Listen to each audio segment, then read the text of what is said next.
Injection for the QUERVAIN'S tenosynovitis is one of the more challenging injection procedures.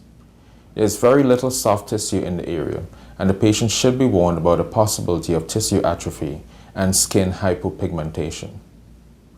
The procedure can be made easier by knowing your surface anatomy and palpating for the affected tendons and sheath. The surface anatomy will be demonstrated in this video, and then I will do a teaching demonstration of the injection procedure. The QUERVAIN'S tenosynovitis is inflammation of the tenosynovial sheath in the first extensor compartment. This compartment contains the extensor pollicis brevis and the abductor pollicis longus tendons. Inflammation in this area can present with pain and swelling at the radial border of the wrist.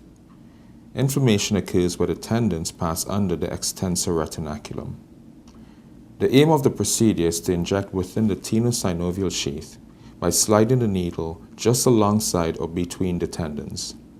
The entry point is about 3 centimeters proximal to the first CMC joint, which is indicated here, and in the area of the radial styloid.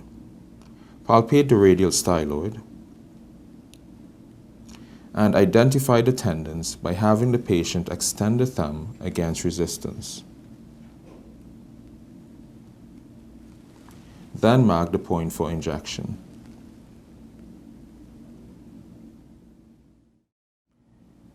The injection is done with the wrist in slight ulnar deviation. A no-touch technique is used, meaning that once the area is clean, it must not be touched with anything but sterile needles. Scrub the site and then clean in an outward fashion. Here I am using 2% chlorhexidine and 70% isopropyl alcohol.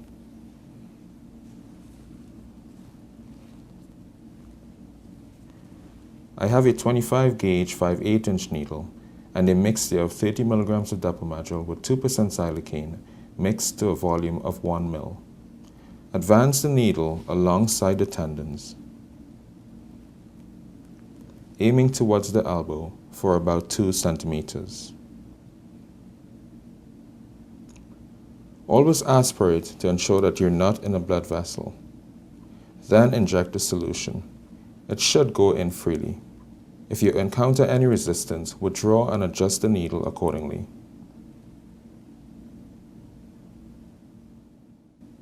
Dry the area and apply a bandage. Massage the area to disperse the medication.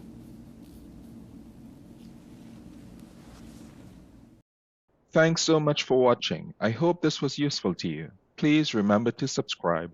There are lots of other videos including other injection techniques and physical exams. Thanks and bye for now.